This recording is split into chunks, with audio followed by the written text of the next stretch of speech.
하나님 말씀은 고린도후서 3장 13절부터 18절까지인데 요거는 나중에 찾아보드릴게요. 오늘 제목은 뭐냐? 바라본 대로 된다. 한번 따라해 봅시다. 바라보는 대로 되는 원리. 그러니까 우리가 뭘 바라보느냐에 따라서 바라보는 것을 닮아가게 돼 있어요. 우리가 그러잖아, 그죠? 이 아버지가 술 중독자입니다. 그러면 어떡하죠? 자녀들은 나는 크면 절대로 뭐 안 한다? 술 안 먹는다. 근데 대부분이 뭐 하죠? 그렇게 술 먹는 아버지가 싫고 술 먹고 행패 부리고 소리 지르고 길바닥에 누워서 주무시고 그런 것 때문에 그냥 평생을 젊은 시절 그렇게 어렵고 힘들었는데 그래서 속으로 난 절대로 술 안 먹는다. 그러던 사람들이 통계학적으로 보면 약 7, 80%가 아버지를 닮아간다고 합니다. 왜 그러죠? 왜 그럴까요? 예, 매일 본 게 그거잖아. 그게 각인이 됐어. 그래서 본대로 뭐 한다? 변화된다는 거야.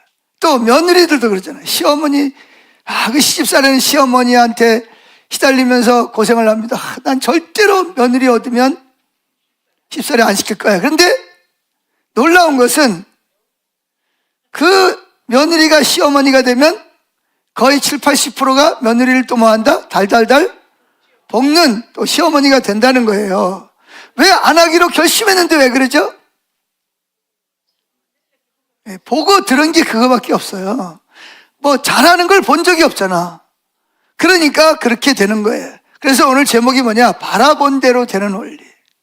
그래서 우리가 수건을 쓰고 바라보는 사람은 수건을 쓴 그대로를 바라볼 수밖에 없고 수건을 벗은 얼굴로 바라보는 사람은 수건을 벗은 얼굴로 바라본 대로 우리 삶이 바뀌게 돼 있다. 그럼 여기서 수건이 뭐냐? 수건이 뭐죠? 바울이 고린도후서 3장에서 말하는 수건은 율법주의를 말합니다. 율법주의. 율법이라고 하는 그 613가지의 율법이라는 하지 마라, 하지 마라, 하지 마라, 하라, 이런 그 규칙을 가지고 딱 안경을 끼고 딱 보는 거예요. 그럼 저 사람 보니까 저 규칙대로 안 사네, 하지 말라는데 하네, 하라는 걸 안 하네. 그럼 뭐가 돼요? 나도 모르게 정죄감이 드는 거죠. 저 사람. 그래서 여러분들이 만약에 교통사고가 났다 그럼 무슨 생각이 드냐? 또 내가 무슨 죄를 많이 져가지고 또 하나님이 나를 또 교통사고에 하시고. 이건 지금 왜 그러죠? 이거는 율법주의 수건을 쓰고 자신을 바라보기 때문에 그러는 거예요. 또 누군가가 몸이 아프다. 그럼 뭐하냐? 내가 그럴 줄 알았어. 내가 예배도 잘 안 드리고 교회 생활 잘 안 하더니 하나님 앞에 뭐 했다? 벌 받아서 그렇구만. 말은 안 하지만 이런 생각이 올라와요, 안 올라와요? 솔직히 말해서 올라와요, 안 올라와요? 왜 올라오는 거죠, 지금? 이게 지금 바로 여러분들이 율법이라는 수건을 쓰고 다른 사람을 바라보고 있다는 증거예요. 자신을 바라볼 때도 율법이라는 안경을 끼고 자기를 바라보니까 자기가 정죄감이 드는 거예요. 다른 사람을 바라볼 때도 율법이라는 안경을 끼고 바라보기 때문에 왜 율법은 뭐죠? 잘하면 상, 못하면 벌이 걸렁. 따라합시다. 잘하면 상, 못하면 뭐예요? 벌. 근데 잘할 때가 많아요? 못할 때가 많아요? 그래서 어떤 사람이 사업이 잘 되고 잘 되면 저 사람 신앙생활 열심히 하더니 애들도 잘 되고 잘 돼. 잘 되는 걸 무조건 복이라고 생각을 해요. 근데 성경은 그렇게 말하고 있지 않아요. 에레미야가 시험 듭니다. 하나님 앞에 시험 들었어요. 그래가지고 삐졌어요. 하나님이 물으면 너 왜 삐졌냐? 그랬더니 하나님 너무하십니다. 내가 뭘 너무하는데? 하나님, 저 사람은 저렇게 하나님을 떠나서 자기 마음대로 자기 중심으로 악을 행하는데도 불구하고 저 사람은 자식도 잘 되고 사업도 잘 되고 오래 살고 반대로 하나님 뜻대로 살겠다고 몸부림치고 애쓰는 사람은 자식도 때로는 삐딱할 때가 있고 사업도 잘 안 될 때가 있고 이게 하나님 불공평하지 않습니까? 어떻게 그럴 수가 있습니까? 화가 나는 거예요. 하나님이 뭐라 그러죠? 에레미야야, 참 에레미야야, 그 사람은 그렇게 살때 내버려. 왜 내버려요? 그래봤자 몇 년? 그래봤자 수십 년 가면 그들이 지은 뭐에? 죄값을 받게 되는 거야. 반대로 이 사람은 내가 사랑하기 때문에 더 뭐 하려고? 더 정결하게 하고, 더 거룩하게 하고, 더 크게 내가 사용하려고 이렇게 하는. 이게 뭐죠? 이게 율법이라는 안경을 끼고 보느냐, 안경을 벗고 뭘로 봐요? 벗은 눈으로 보느냐에 따라서 달라지는 거예요. 근데요, 좀 죄송하지만 우리 교인들도 마찬가지, 저도 마찬가지고 대부분이 율법이라는 안경을 끼고 자기를 보고 다른 사람을 보는 경우가 많습니다. 그런 것 같아요? 안 그런 것 같아요? 그럼 계속 끼고 봐야 되겠어요? 그러면 여러분들이 불행합니다. 그리고 중요한 것은 율법이라는 안경을 끼고 하나님은 그런 하나님일 거야. 하나님에 대한 거짓된, 지금은 은혜의 시대예요, 율법 시대예요? 은혜의 시대잖아요. 근데 은혜의 안경을 끼고 봐야 되는데 계속 무슨 안경을 끼고 봐요? 율법이라는 안경을 끼고 보면 문제가 뭐냐 하면 내 성품이 율법주의적인 사람이다. 하나님이 이런 하나님일 거야. 그럼 계속 그분을 바라보면 나도 모르게 하나님이 인색한 하나님을 바라보는 사람은 나도 모르게 뭐예요? 인색한 사람이 됩니다. 율법주의 안경을 끼고 바라보는 하나님은 나로 인해서 화가 나고 기분 나빠하고 실망하고 계실 거예요. 그러면 그런 하나님을 바라보면 내 마음속에 뭐가 생겨, 나도 모르게 다른 사람에 대해서 짜증이 나고 막 신경질이 나고 실망이 들어. 왜? 내가 그런 하나님을 바라봤으니까. 내가 그렇게 안 좋은 쪽으로 변화되는 거야. 예수 믿으면 믿을수록, 주님을 기도를 많이 하고 주님을 많이 바라보면 바라볼수록 예수님의 성품을 닮아가는 것이 아니라, 그러죠. 사람 보는 앞에서는 막 웃어요. 그렇죠. 뭐 집사님, 뭐 목사님, 할렐루야. 뒤에 가면 막 후욕하고 욕하고 판단하고 정죄하고. 겉과 속이 다른 거예요. 어느 게 진짜 모습일까요? 어느 게 진짜 모습이겠어요? 하나는 가식적으로 사람에게 보이려고 하는 거고, 진짜 내 모습은 뭐예요? 교회 떠나서 하는 모습이 진짜 여러분의 모습이야. 자, 그래서 오늘은 지난주에도 이 말씀을 드렸는데 하다가 말았어요. 그래서 오늘 그 말씀을 먼저 할 겁니다. 근데 그 말씀을 드리기 전에 먼저 죄인을 찾아오신 예수님에 대해서 좀 살펴보려고 합니다. 자, 여기 누가복음이라는 말이 없어요. 거기에 A번에 보면 눅이라고 쓰세요. 누가복음 19장 1절부터 10절까지 읽어보겠습니다. 시작. 예수께서 여리고로 들어가 지나가시더라. 삭개오라 이름하는 자가 있으니 세리장이요 또한 부자라. 그가 예수께서 어떠한 사람인가 하여 보고자 하되 키가 작고 사람이 많아 할 수 없어 앞으로 달려가서 보기 위하여 돌 무화과 나무에 올라가니, 이는 예수께서 그리로 지나가시게 되밀어라. 예수께서 그곳에 이르사 쳐다보시고 이르시되 삭개오야 속히 내려오라. 내가 오늘 내 집에 유하여 하겠다 하시니 급히 내려와 즐거워하며 영접하거늘 무사람이 보고 수군거려 이르되 저가 죄인의 집에 유하러 들어갔도다 하더라. 삭개오가 서서 주께 여짜오되 주여 보시옵소서. 내 소유의 절반을 가난한 자들에게 주겠사오며 만일 누구의 것을 속여 빼앗은 일이 있으면 내 갑절이나 갚겠나이다. 예수께서 이르되 오늘 구원이 이 집에 이르렀으니 이 사람도 아브라함의 자손이므로다. 인자가 온 것은 잃어버린 자를 찾아 구원하려 함이니라. 지금 세리장 삭개오가 변했어요, 안 변했어요? 180도로 변해. 어떻게 변했을까요? 무슨 사건이 있었던 거예요? 예수님을 만나는 사건이에요. 근데 어떤 예수를 만났어요? 삭개오야, 너 세리장이지? 예, 세리장입니다. 너 얼마나 축적을 했어? 얼마나 사람을 속이고 빼앗았어? 예, 많이 했습니다. 만약에 이런 예수를 만났더라면 삭개오가 변했을까요? 안 변했을까요? 나만 그래? 다른 사람 다 그러는데 지금 안 그러면 살 수가 없어. 예수님을, 세상을, 물정을 잘 몰라서 그래요. 아마 그랬을 겁니다. 근데 어떻게 이 삭개오가 이렇게 변할 수가 있었냐는 거죠. 자, 오늘 이 누가복음 19장에 나와 있는 배경은 예수님이 지금 갈릴리에서 예루살렘으로 올라가고 있습니다. 왜 올라가고 있죠? 6월절을 맞이해서 명절이 다가오니까 예루살렘으로 다 올라가야 됩니다. 근데 예수님은 왜 올라가시냐? 십자가를 지기 위해서 올라가시는 거예요. 뭘 지기 위해서? 만민을 위해서 십자가를 지기 위해서 올라가고 있습니다. 그래서 올라가다가 어디를 이렇게 됐냐? 여리고성에 이렇게, 여리고성에는, 여리고성 하면 생각나야 되는 게 뭐냐면 여호수아가 요단강을 건너가 제일 먼저 친 성이 어디죠? 여리고성이란 말이에요. 그러니까 이 여리고성과 저쪽에는 뭐가 있죠? 강의 중간에 요단강이라는 강이 있습니다. 지금은 뭐 강 넓이가 요 정도밖에 안 돼요. 근데 옛날에는 아주 넓은 강이었어요. 건너가려면 배를 타고 건너가야 돼.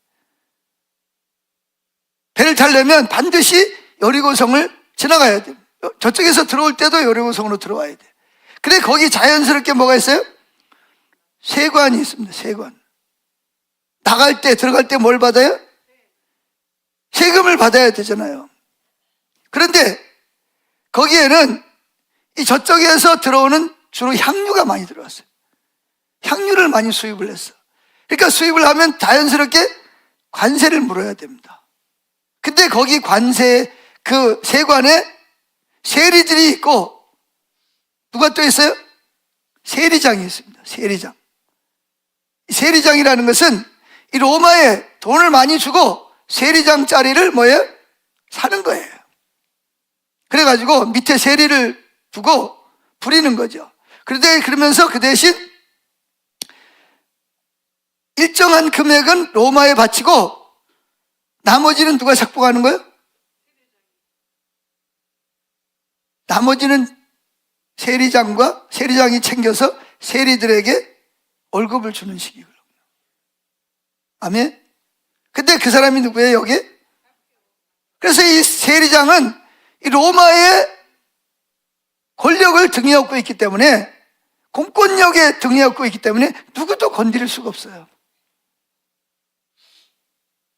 그래서 이 삭개오라는 이름의 뜻이 뭔지 아세요, 혹시? 작은 자? 예, 큰 자? 그건 사울을 말하는 겁니다. 사울. 여기 삭개오라는 말은 청결한 사람, 의로운 사람. 아마 부모님이 신앙이 좋아하셨던 것 같아. 그래서 아들을 낳아가지고 기도하면서, 그래, 우리 아들은 앞으로 하나님 앞에서 청결한 거룩한 사람이 돼야지, 의로운 사람이 되기라는 의미로 삭개오라는 이름을 지어줬어요. 근데 그 부모의 기대와는 달리 삭개오는 어떻게 했어요? 오직 뭘 위해서? 돈을 위해서, 재물을 위해서, 물불을 가리지 않는 사람.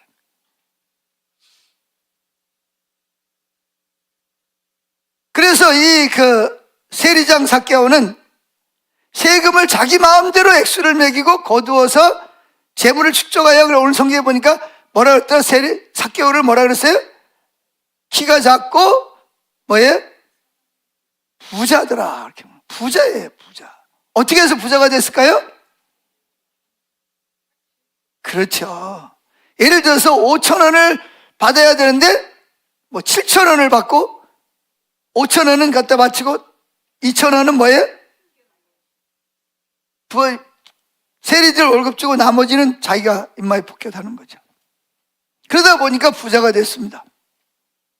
그래서 그 당시에 뭐라 그랬냐? 삭개오를 허간한 도둑놈이라는, 허간한 도둑놈. 그리고 유대인들은 이 삭개오를 좋아했을까요? 싫어했을까요? 뭐라 그랬냐? 같은 민족의 피를 빨아먹는 흡혈귀. 흡혈귀가 뭔지 알죠? 딱 물어가지고 뭐예요? 피만 빨아먹는 그런 건 없어요, 사실. 근데 이런 삭개오와 같은 사람 때문에 그런 뭐예요? 흡혈귀라는 것이 만들어진 것이지. 진짜 목 딱 찢고 피 빨아먹는 게 어디 있어요? 근데 하여튼 자기 동족의 뭐를 빨아먹는? 피를 빨아먹는 흡혈귀다. 수식어가 붙는 사람. 그래서 이 유대 나라에는 죄인이 두 가지 종류의 죄인이 있어요. 남자가 죄인이고 여자가 죄인인 경우가 있는데, 남자는 어떤 사람을 죄인이라고 그랬을까요? 세리를 죄인이라고 그랬어요. 그러니까 세리는 구원받아요, 못 받아요? 못 받는 거예요. 여자는 여러분들이 마음대로 생각하세요. 자, 하여튼 세리가 죄인인데 삭개오는 세리가 아니라 뭐예요? 세리장이란 말이에요. 그러니까 사람들이 삭개오를 좋아할까요, 싫어할까요? 삭개오만 나타났다 그러면 다 슬금슬금 피해. 뭐 필요할 때, 어려울 때는 찾아올지 모르지만 친구가 없어요. 가족들도 별로 안 좋아해. 친척들도 만나지도 않아. 왜? 허가 난 도둑놈이니까. 죄인 중에 뭐예요? 죄인 중에도 괴수니까. 그러니까 이 삭개오는 늘 뭐예요? 그러니까 더 아마 돈을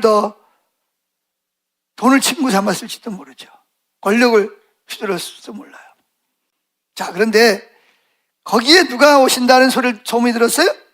예수님이 오늘 여기를 지나가신다는 말을 들은 거예요.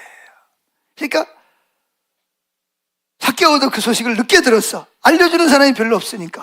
근데 나중에 예수님 지나간대. 그래가지고 삭개오도 호기심이 들은 거야.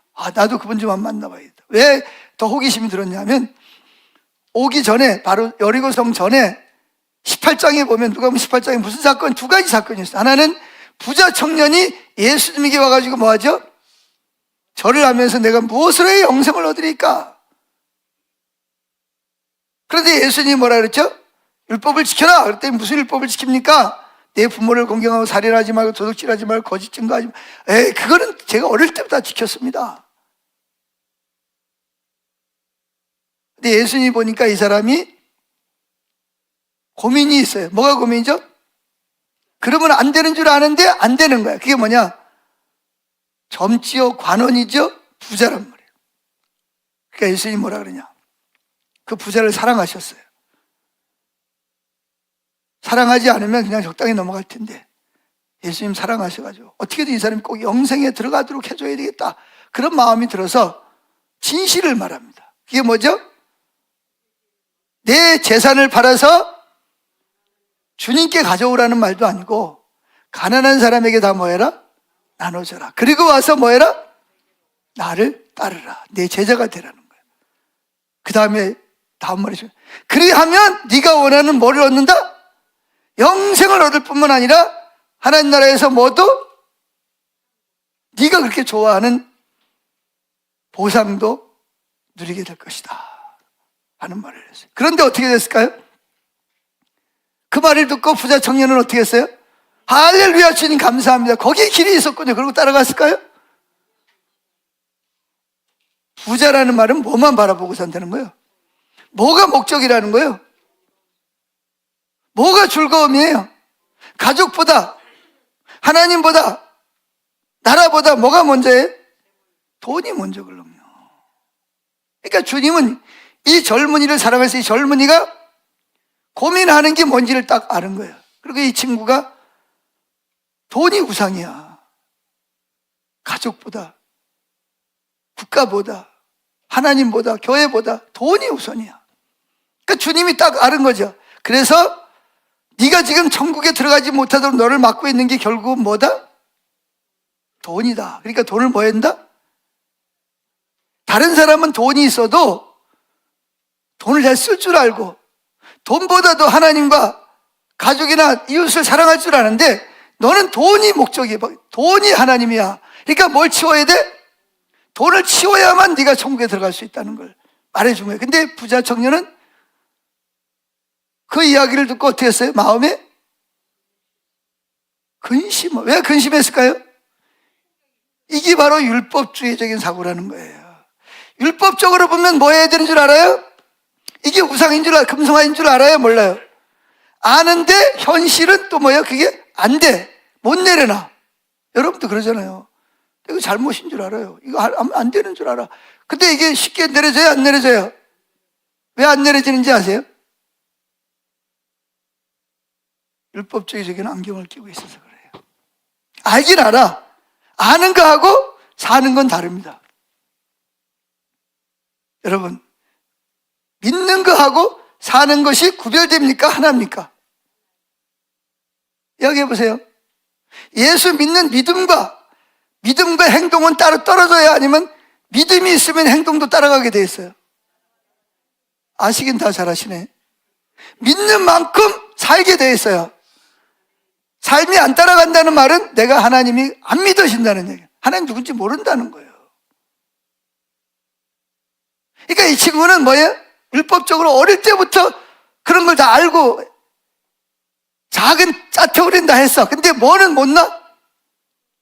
돈은 못 넣는 거예요.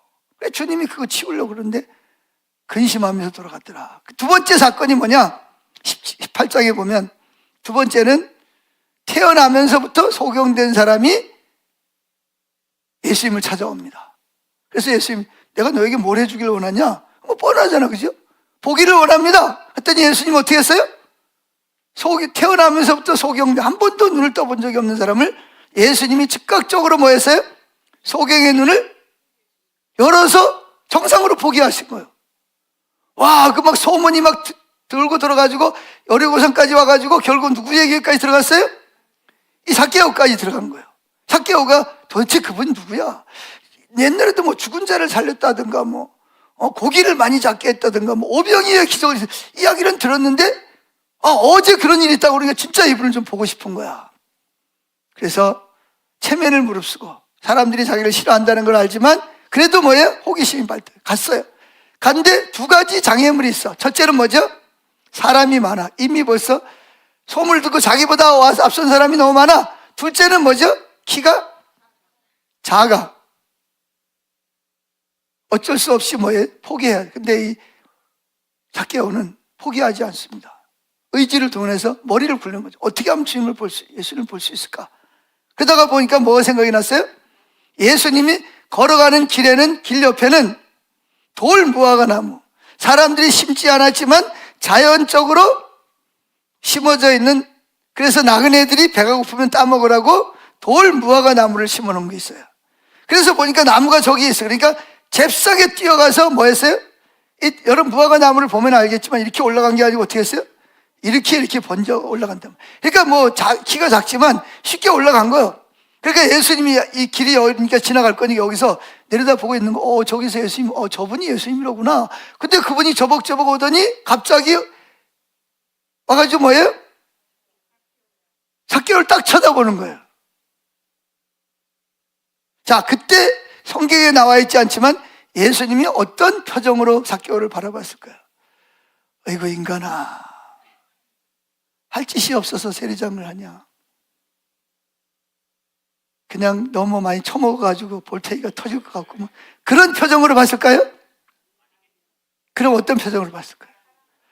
아마 삭개오가 세리가 된 이후에 한 번도 본 적이 없는 삭개오를 미소를 지으시고 마음속에서 정말 우러나오는 표정으로, 눈빛으로 삭개오를 지그시 바라보시면서 세 가지를 말합니다. 첫째, 삭개오야, 삭개오가 지금까지 들어본 적이 없는 부드러운 사랑이 담긴 목소리를 듣는 거예요. 삭개오야. 두 번째, 뭐 해라?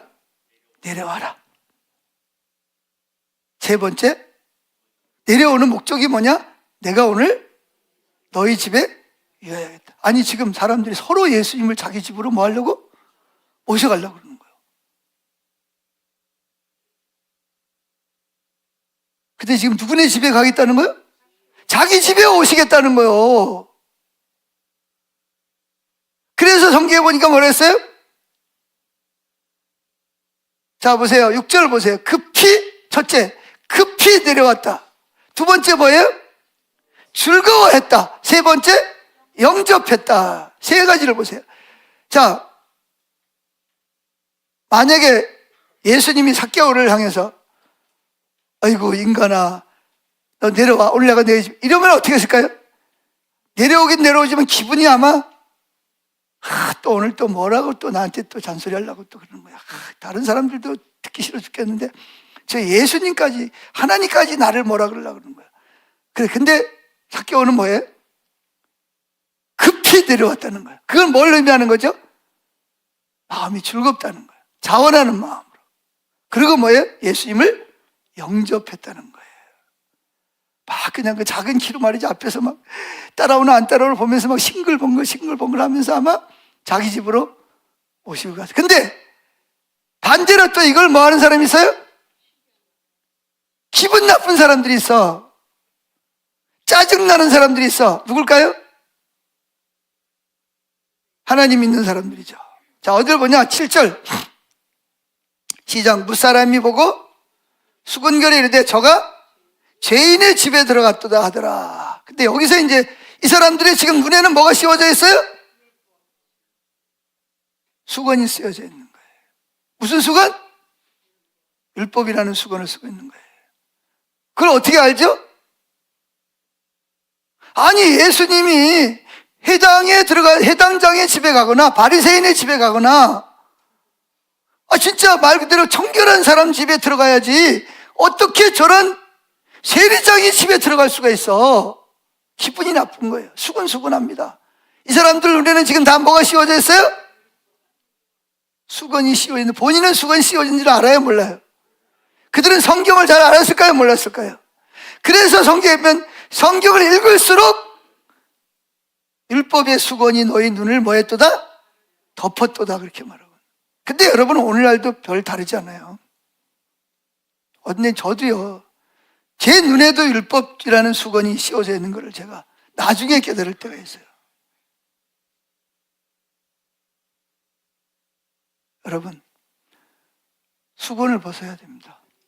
수건을 벗지 않으면 자기를 봐도 그렇고 가족을 봐도 그렇고 그러니까 잘하면 뭐예요? 좋아. 근데 조금이라도 잘못하면 어때요? 바로 정죄를 하게 되는 거예요. 그러나 여러분 사랑하는 사람, 수건이 벗겨진 사람은 상대방의 잘못을 할 때에도 내 율법주의적인 관점으로 보는 것이 아니라 무슨 안경을 벗고 뭘로 본다? 하나님이라면 이 사람에 대해서 어떤 마음을 가지고 계실까? 따라합시다. 예수님이라면 이 사람을 어떤 마음으로 바라보실까? 이게 수건을 벗은 사람의 모습이에요. 아멘? 근데 여러분은 어떠세요? 수건을 쓰고 있는 것 같아요? 벗고 있는 것 같아요? 그래서 오늘 성경에 뭐라 그러냐? 수건을 벗은 얼굴로 거울을 보는 것 같이 하나님의 영광을 바라보며 영광에서 영광으로 변화되느니라 이렇게 말하고 있습니다. 제일 중요한 게 뭐죠? 먼저 뭘 벗어야 돼요? 수건이 뭐라 그랬어요? 율법주의적인 사고입니다. 율법은 뭐예요? 하라, 하지 마라. 하면 뭐예요? 하지 말을 걸 하면 바로 뭐가 들어가요? 정죄가 들어가고 저주가 따라오고 억압이 따라오는 거예요. 그래요, 안 그래요? 그러니까 여러분들은 누가 어려움을 당하는 사람 보면 저 사람 또 죄를 얼마나 지었길래 또 저런 어려움을 겪나. 이런 생각이 올라오는 사람은 지금 뭘 쓰고 있어요? 율법이라는 안경을 끼고 보는 거야. 반대로 그런 잘못을 할 때도 주님의 관점으로 보는 거야. 주님 우리가 죄인이었을 때 원수였을 때 어떻게 했다고 그랬죠? 사랑했다 그랬잖아요. 그럼 주님의 관점으로 보면 정죄하고 판단해야 돼? 아니면 불쌍히 여기고 이에서 아버지의 마음을 가지고 도와줘야 돼? 왜 대답을 안 해요? 왜 그러죠? 이게 바로 수건을 벗은 얼굴이에요. 주님의 얼굴을 바라보는 사람이에요. 아멘? 그러니까 사람들이 안 변하는 이유가 뭐냐? 성경을 배워, 율법을 배웠어. 그래, 도둑질하지 말아, 거짓말하지, 미워하지 말아, 후욕하지 말아야지, 간음하지 말아야지. 배웠어요. 근데 그대로 살아요? 못 살아요? 못 사는 이유가 뭐예요? 왜 자기 힘으로 안 되는 거예요? 그렇죠. 주님 안 바라보고 율법을 바라보니까 알긴 알아. 근데 그대로 살게 돼요? 안 돼요? 이게 안 되는 거예요. 그러니까 뭐예요? 예수 믿는 집안에도 끊임없이 부부싸움을 하고 부모와 자녀 간에도 정죄하고 교회 와서도 그냥 니패 내패 해가지고 서로 싸우고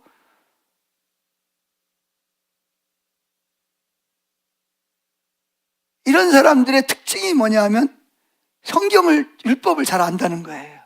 초신자들이 절대로 그러지 않습니다, 여러분. 교회 오래 다닌 사람들, 성경을 잘 아는 사람들. 그런데 눈에다가 뭘 끼고 있어? 율법이라는 수건을 끼고 있는 사람들이 모이면 맨날 싸우는 거예요. 이번에도 어떤 장로님이 여기 올라오셨어요. 뭐 그냥 바리바리 싸가지고 우리 교회에 있다가 하신 분이라 가지고 딸기니 뭐니 도마도니 해가지고 뭐 잔뜩 싸웠는데 이야기 들어보니까 그냥 교회 안에서 누구파로 나눠져 가지고 싸우고 있고. 그래서 내가 그랬어요. 정 안 되면 교회 떠나라. 장로직 내려놓고 차라리 다른 교회 가서 신앙생활 해라. 왜 거기 있으면서 계속. 그러니까 이 율법을 끼고 보니까 이게 다른 사람들이 못마땅한 거야. 계속 이야기하니까 저 사람은 또 기분 좋아, 나빠요? 너는 잘하나? 이러다 보니까 뭐가 돼? 교회 안에서 장로파 또 뭐 누구파 그래가지고 서로 또 보이지 않는데 예배 드릴 때는 잘 드리는 것 같은데 속에는 상대방을 지금 저주하고 비방하고 정죄하고 있는 거예요. 이게 왜 그럴까요? 교회가 다 예수 믿는데, 예수님 사랑이신데 왜 그럴까요? 사람들이 너나 할 것 없이 뭘 끼고 있다 지금? 율법이라는 수건을 쓰고 있는 거예요. 그러니까 부부싸움을 해도 아무리 예수 오래 믿어도요 안 변합니다. 그러니까 교회 오면 거룩한 말을 하죠. 목사님, 뭐 집사님 안녕하세요, 뭐 이렇게 해야 됩니다. 근데 뭐예요? 밖에만 나가면 본색이 드러나는 거예요. 그래서 예수님이 회칠한 무덤과 같다. 겉과 속이 다르다. 속에는 노략질하는 일이면서 겉으로는 성자처럼 안 그런 척한다. 이게 바리새인들이 뭐예요? 이게 특징이 뭐냐 하면 수건을, 율법이라는 수건을 끼고 있기 때문에 그러는 거예요. 그러니까 이 사람들이 볼 때는 예수님이 누구네 집에 와야 돼?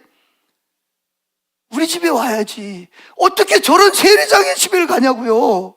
이게 이해가 안 돼.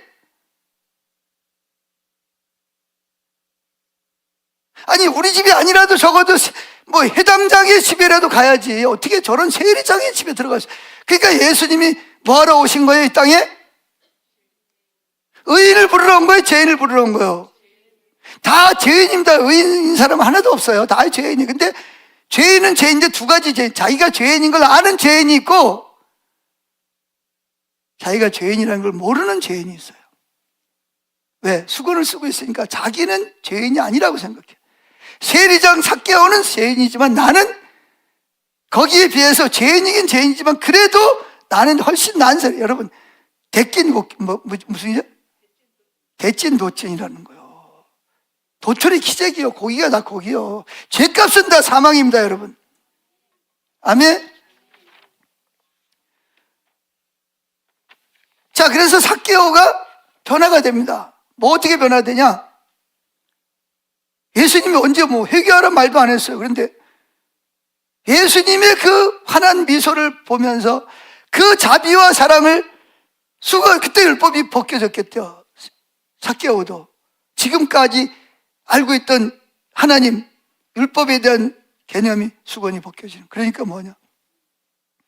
예수님에게 뭐라고 말하죠? 주여, 내가 내 재산을, 그렇게 재산을 좋아하는 삭개오가 내 재산을 팔아서 어떻게 해요? 절반은 다른 사람에게 나눠주겠습니다. 거기서 끝나요. 또 한 가지, 내가 만일 남의 것을 속여서 사실 다 속여서 그럼 뭐예요? 자기는 어떻게 된다는 거예요? 알고지 되는 거예요. 뭐 된다고요? 아파트도 팔아야 되고 빌딩도 팔아야 되고 다 팔아야 돼. 팔아서 뭐 해야 돼? 다?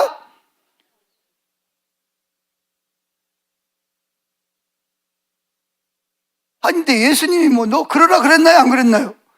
그러니까 이게 수건이 벗겨지지 안 벗겨진 사람은 하라 그래도 못해. 부자 청년처럼. 근데 삭개오처럼 수건이 벗겨진 사람은 그냥 주님의 아름다움을 보는 순간 자기 눈에서 수건이 벗겨지면서, 실제로 팔아서 그렇게 했는지는 몰라요. 성경에 그 다음에 말이 안 나오죠. 그러나 그런 마음을 가지고 있는 것이 예수님의 눈에는, 그래서 뭐라 그러죠? 오늘 이 집에, 삭개오 집에 구원이 이르렀다. 그러면서 뭐래요? 이 사람도 아브라함의 후손이 됐다는 거. 오늘 순간적으로. 할렐루야. 아직 팔지 않았어요. 나누지 않았어요. 주님 뭘 보시는 거예요? 마음 중심. 아마 실제로 그렇게 하려고 했었을 거예요. 이게 뭐냐? 수건을 쓰고 있냐 안 쓰고 있냐. 자, 2번, 바라보는 대로 되는 법칙. 자, 고린도후서 3장 15절부터 18절까지 읽어봅니다. 시작. 오늘까지 모세가 뭐죠? 모세 오경을 읽을 때에 수건이 어디를 덮어요? 이 육신의 눈이 아니고 마음의 눈을 덮었도다. 16절. 그러나 언제든지 주께로 돌아가면 그 수건이, 보세요, 삭개오가 누구에게로 돌아가니까 수건이 벗어져요? 예수님께로 돌아가니까 수건이 벗어지는 거예요.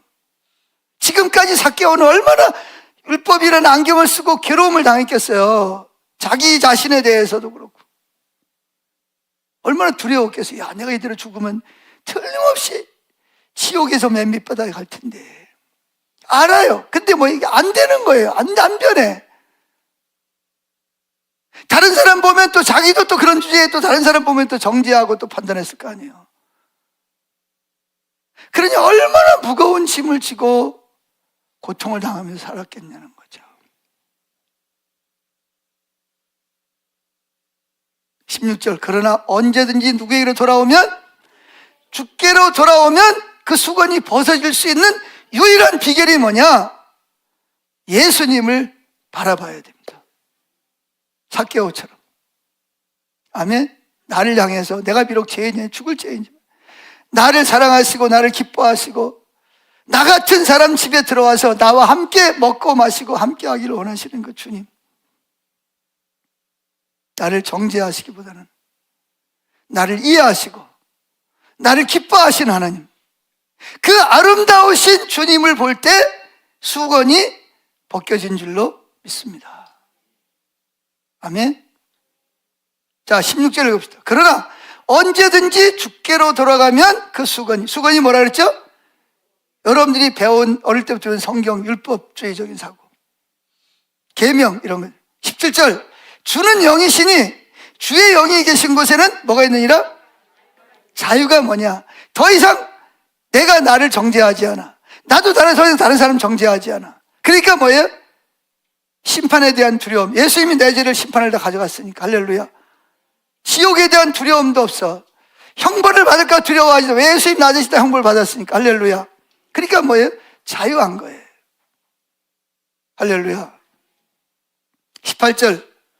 계속 모세가 뭘 말하죠? 18절. 우리가 다, 여러분 모두가 다, 한 사람도 어린아이부터 다 수건을 벗은 얼굴로 거울을 보는 것 같이 뭘 봐요? 주의 영광을 보는 거예요. 이게 수건을 벗어야 주님의 영광이 보이지. 수건을 쓴 채로 보면 뭐만 보여? 하지 마라, 하지 마라, 하라. 안 하면 벌 받는다, 안 하면 죽는다, 저주받는다. 이게 율법이잖아요. 그런데 주의 영광이 뭐예요?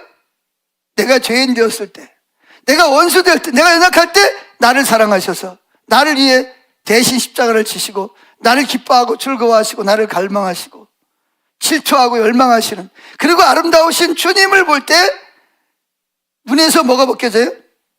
그래서 사울의 눈에서 아나니아가 안수할 때 뭐가 벗겨졌다? 비늘이 벗겨진 거예요. 그 율법주의적인 사고가 벗어진 거예요. 할렐루야. 수건을 쓰니까 예수가 이단이고 원수로 보였는데 수건이 벗겨지니까 예수님이 나 같은 죄인을 살아가기 위해서 나 같은 죄인 살리신 그 은혜 놀라워. 할렐루야. 너무 내가 자유한 거예요. 너무 감사한 거예요. 우리 여전히 실수하죠. 넘어집니다. 연약해서. 그러나 뭐예요? 성령이 깨닫게 하시면 주님 제가 그렇습니다. 제가 잘못했습니다. 용서해 주세요. 그리고 뭐예요? 주님 내가 검지만 개들의 장막처럼 나는 솔로몬의 시장처럼 아름다워. 그래서 주님 앞에 쏙 들어가는 주님과 교제하는 거예요. 왜 아멘 안 해요? 그런데 그냥 한번 죄지면 그거 가지고 그냥 맨날 며칠 내가 교만하기 짝이 없는데 자기는 교만한 게 아니라 겸손하다고 생각하는 거예요. 왜 그러냐? 수건을 쓰고 있으니까. 그러니까 사울이 수건이 벗겨지니까 바로 나가서 뭐 하죠? 예수가 하나님의 아들이다. 예수님이 당신들을 사랑하셔서 대신 십자가를 죽으시고 부활했다. 당신들이 당신들이 나를 알고 있잖아. 내가 그렇게 악한 사람임에도 불구하고 내가 수건을 벗겨보니까 이렇게 행복하고 즐거울 수가 없다. 변화가 되는 거예요. 근데 여전히 수건을 쓰는 사람들은 사울을 뭐 하려고 그래요? 오히려 죽이려고 그러는 거예요. 저놈이 저 미친놈이네. 저 정신 나간 놈이네. 이게 왜 그러냐? 수건을 쓰니까 이게 안 보이는 거예요. 참 이게 안타까운 거예요. 참 아쉽습니다. 여러분 제가 계속 다윗이 왜 하나님 마음이 아픈 사람이 됐다? 세 가지 이유를 들어. 첫째는 다윗은 하나님의 감정을 영광을 뭐였다? 연구하고 바라보는 전문가였다. 두 번째는 뭐라고요? 그 결과 하나님이 자기를 사랑하는 걸 알고 자기도 하나님을 사랑하되 세상에 무엇보다 하나님을 사랑하게 됐습니다. 여러분 하나님 사랑하세요? 자신 있게 말을 못하시는 하나님 사랑하세요? 근데 얼마나 사랑하세요? 예수님 그랬습니다. 내 부모를 공경하라. 내 아내를 뭐예요? 그리스도께서 교회를 사랑하라. 내 자녀를 노엽게 하지 말라 그랬는데 예수님 뭐라 했어요? 그렇게 하라. 그러나 내 부모나 내 아내나 남편이나 내 자녀보다 나를 더 사랑하는 자는 뭐하지 않다? 내게 합당하지 않다. 이렇게 말합니다.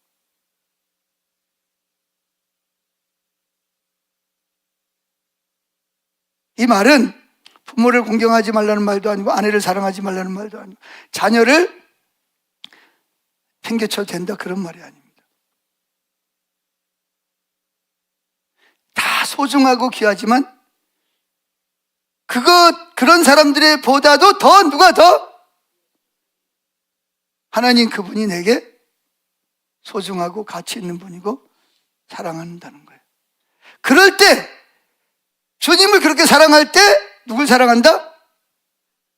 아내를 내 몸같이 사랑하고 자녀를 귀히 여기고 아끼고 사랑할 수 있는 거예요. 여러분 하나님 사랑하는 걸 어떻게 알까요? 자, 나 하나님 사랑해. 주님 사랑합니다. 내가 봐도 하는 사람. 근데 집안 식구들 들들들 볶아. 그럼 사랑하는 거요? 거짓말하는 거예요. 그거 거짓말이요. 왜? 요한일서에 보면 하나님을 사랑하는 자는 누굴 사랑한다? 내가 하나님을 사랑하는지 안 사랑하는지를 어떻게 아냐? 내 가족이나 내 이웃을 하나님의 관점으로 보고 사랑하는 사람은 누굴 사랑하는 증거야? 하나님을 사랑하는 증거예요. 하나님 안 보이니까. 눈에 안 보여 하나님. 그죠? 근데 어떻게 사랑해요? 하나님을 사랑하는 것이 누굴 사랑하는 걸로 나타난다? 내 가족을 사랑하고 성도들을 사랑하고 허물이 있는 자를 사랑은 허물을 덮어주니까. 할렐루야. 사랑은 모든 두려움을 내쫓으니까. 그런 사람들이 진정으로 하나님을 사랑하는 사람인 것을 스스로 증명해 보이고 있는 겁니다. 근데 하나님 사랑한다면서 가족도 돌보지 않고 존경하지 않고 사랑하지도 않고 자녀들도 귀히 여기지 않고 교회 와서도 다른 피부색이 다르다 그래서 가까이 하지도 않고 또 뭐 우리나라 사람이 아니라 그래서 무시하고 이거는요 누굴 무시하는 거예요?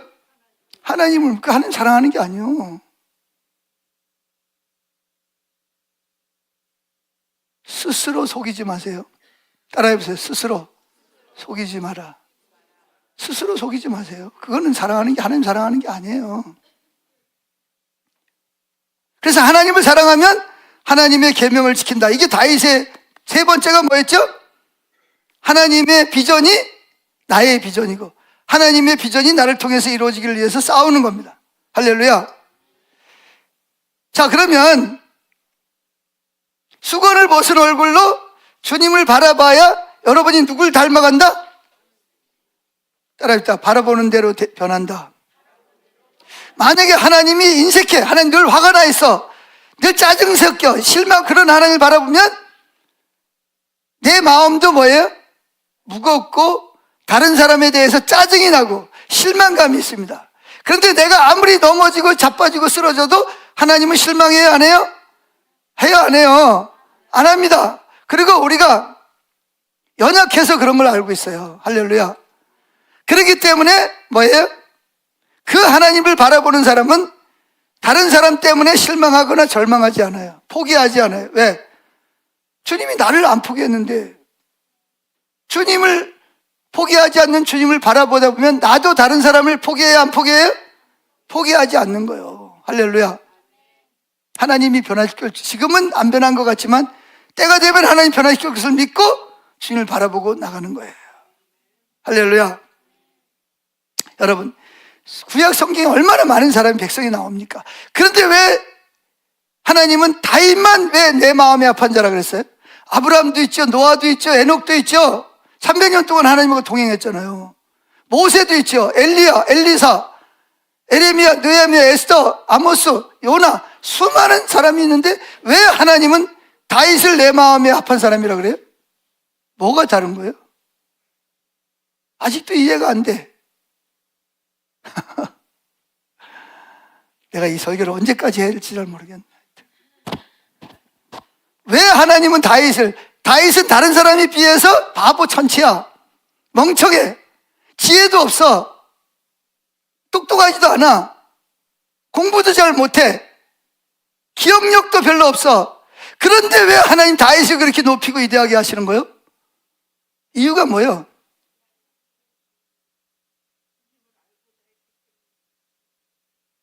아시긴 잘하시네. 다른 사람들은 환상도 보고 능력도 행하고 기적도 행했지만 다윗은 그런 초자연적인 어떤 환상을 보거나 뭐 별로 그러지는 못했어요. 병을 고치거나 뭐 죽은 자를 살리거나 그러지는 못했어요. 그런데 다윗에게는 남다른 특이점이 있어요. 그게 뭐죠? 하나님의 감정을 바라보는데 학자요, 전문가요, 박사였어요. 그래서 다윗이 뭐래요? 내 평생의 소원. 젊었을 때, 지금, 미래에도 다른 게 다 소중하지만 그것과 비교할 수 없을 만큼 소중한 것이 하나 있는데 그게 뭐라고요? 하나님의 감정을 뭐예요? 연구하고 바라보고 전문가가 되는 거였어요. 이 한 가지가, 가장 중요한 한 가지가 바로 이겁니다. 이것이 다윗을 하나님 마음이 아픈 사람이 되게 만들었다는 거예요. 신약 성경에서 제일 위대한 사람이 누구죠? 사도 바울 아닙니까? 사도 바울이 제일 위대한 사람이라 성경 뭐예요? 27권 중에 몇 권을 썼어요? 13권을 썼단 말이에요. 제일 위대한 사람이에요. 다윗이 위대했던 건 이해가 되는데 바울이 위대할 수 있었던 것이 뭐 때문인지 아세요? 다윗은 뭐래요? 빌립보 3장에서 뭐랬어요? 하나님을 아는 지식이, 하나님의 감정을 바라보는 지식이 가장 아름답고 존귀하기 때문에 내가 가치 있게 여기고 소중하게 나를 즐겁게 했던 모든 것들을 주님의 감정을 바라보는 것과 비교할 때 뭐처럼? 배설물처럼. 그러니까 결국은 신약시대에 가장 위대했던 사도 바울과 구약시대에 위대했던 다윗은 동일한 바라보는 법칙을 가지고 있던 사람입니다. 아멘. 저와 여러분도 마찬가지입니다. 저와 여러분도 다윗처럼 될 수 있어요, 없어요? 어떻게 하면 되죠? 자, 세 번째, 하나님의 감정과 영광을 바라보기. 자, 오늘 보세요. 하나님의 아름다운 영광을 바라보고 또 바라보고 또 바라보다 보니까 다윗이 무슨 사람이 됐다? 멍청하고 바보고 쓸모없는 사람이 뭘로 됐다? 성경에서 나오는 가장 위대한 인물이 될 수 있었다는 거예요. 이거는 다윗에게만 준 선물일까요? 우리에게도, 우리를 초청하는 말씀일까요? 이건 우리에게도 열려있는 말씀이에요. 그래서 마지막 때에 돌아와서 뭘 한다? 무너진 다윗 장막을 일으키겠다는 말은 다윗과 같은 세대를 뭐 하겠다는 거예요? 일으키겠다는 거예요. 할렐루야. 자, 시간이 많이 가. 그럼 어떻게 해야 되냐? 여러분이 하나님을 사랑하려면 어떻게 해야 돼요? 자, 퀴즈. 여러분, 하나님 사랑하려면 어떻게 해야 돼? 하나님 사랑하려면 성경을 열심히 공부하는 거 중요하고 예배 드리는 거 중요하지만 하나님의 감정을 바라볼 때 하나님이 나를 얼마나 사랑하셨는지, 내가 죄인 되었을 때, 연약할 때, 원수 되었을 때도 나를 얼마나 지금도 불타는 사랑을 가지고 나를 사랑하는 것을 보고 느끼고 계시를 받아야 여러분도 그렇게 하나님을 사랑할 수가 있습니다. 그래, 여러분들이 즐거워하고 행복해지려면 어떻게 해야 돼요? 나를 바라보시고 행복해 하시고 노래를 부르고 즐거워하고 기뻐하시는 하나님의 감정을, 영광을 바라볼 때 내 안에 계신 성령님이 나도 주님을 갈망하게 되고 사모하게 되고 주님을 즐거워하게 되고 주님을 기뻐하는 마음을 내 마음에서 성령이 만들어 주신다는 거예요. 행복하고 싶으세요? 행복한 주님의 감정을 바라보세요. 기뻐하고 싶으세요? 기뻐하시는 주님의 감정을 바라보세요. 스스로 기분이 안 좋아. 나 기분 좋아야 돼. 기분 좋아져라. 그럼 좋아집니까?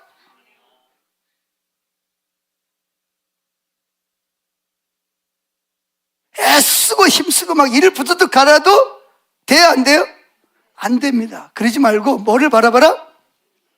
나를 기뻐하시고 행복해 하시고 즐거워하시는 주님의 감정을 바라보면 그 감정이 여러분에게 반사되어서 다시 여러분에게서 그 감정이 뭐한다? 만들어진다는 거예요. 왜 우리가 하나님께 충성하죠? 왜 어려운데도 11조를 하고 왜 헌금을 하고 왜 교회 와서 봉사를 하고 헌신을 해요? 이유가 뭐예요? 시간이 많아서 요거도 먹어 하면서 안 믿는 남편이나 안 믿는 집안에는 미친놈이라 소리 들어가면서 왜 하는 거예요? 그 이유는요, 주님이 나에 대해서 헌신하시고 충성하는 것을 우리가 알기 때문에 그러는 거예요.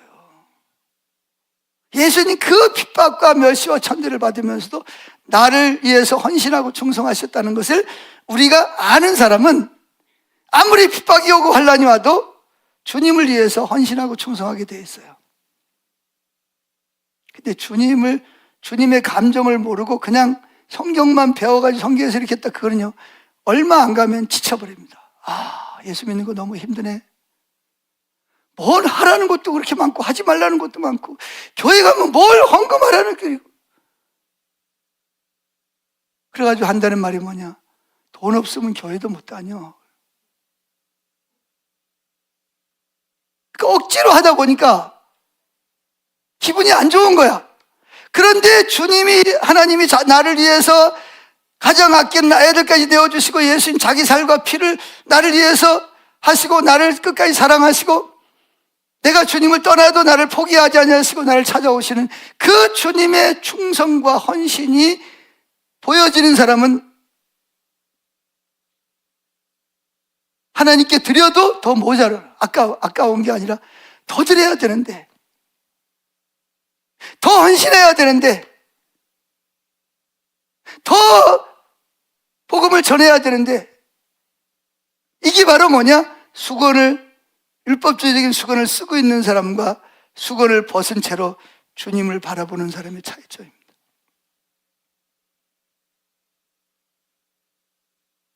그러니까 성경에서 배워서 이렇게 살아야 돼.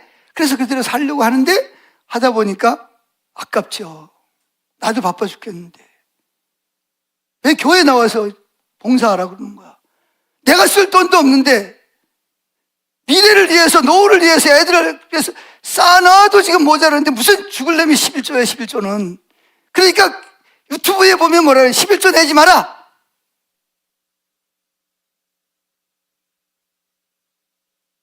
그것도 보면서 마음이 위로를 받는 거예요. 아, 그래, 내가 11조 안 내도 괜찮지.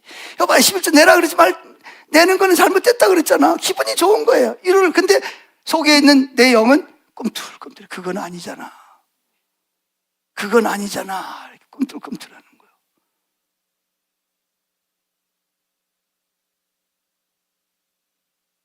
그러니 신앙생활하는 게 얼마나 힘들겠습니까? 얼마나 억압이 가득하겠어요? 그래, 얼마나 지치겠습니까? 요한일서 4장 9절 읽어봅시다. 시작. 하나님의 사랑이 우리에게 이렇게 나타난 바 되었으니 하나님이 자기의 독생자를 보내심은 그로 말미암아 우리를 살리려 하심이라. 사랑은 여기 있으니 우리가 하나님을 사랑한 것이 아니요 하나님이 우리를 사랑하사 우리 죄를 속하게 화목제물로 그 아들을 보내셨습니다. 보세요. 보내셨습니다. 거기까지 하면 안 돼요. 그 주님을 바라보고 또 바라보고 또 그분을 구해야 됩니다. 그러면 우리가 어떻게 돼요? 우리도 주님을 향한 감정이 변화되는 줄로 믿습니다. 그래서 저는 안타까운 것은 오늘날 교회는 월요일부터 토요일까지 주님과 동행하기 위해서 무던히 애를 쓰고 시간을 보내는 사람들로 가득합니다. 또 그냥 성도님들은 1년 동안 성경을 한 번이라도 읽기 위해서 일찍 일어나 성경을 읽고 어떤 데 졸면서 성경을 읽습니다. 또 이웃을 전도하기 위해서 약속하고 이웃의 고통당한 아이들을 위해서 기도합니다. 또 갑자기 자다가도 하나님 감동 주시면 또 전화도 합니다. 찾아가기도 합니다. 또 직장에서는 뭐예요? 일터 사역을 위해서 그냥 화가 나고 그냥 한 대 줘받고 싶은데 주여 주님 때문에 그럴 수도 없고 참아요. 또 안 믿는 남편이나 가족이 조롱하고 비웃어 하는데 어떻게 하고 싶은데 예수님 때문에 그럼 또 전도문이 막힌다 그러니까 또 안 그러고. 그리고 주일날 교회 왔어요. 어떤 마음을 가지고 앉아있죠? 여러분이? 내가 좀 더 잘했어야 되는데. 좀 더 기도도 많이 하고, 좀 더 성경도 많이 읽었어야 되는데. 전도도 좀 더 많이 했어요. 또 이러고 쭈그리고 앉아있는 거예요, 또. 왜 그러고 있죠? 왜 그러고 있어요? 일주일 동안 열심히 살았잖아요. 주님은 여러분을 뭐라 그런지 아세요? 야, 너 정말 수고 많이 했다.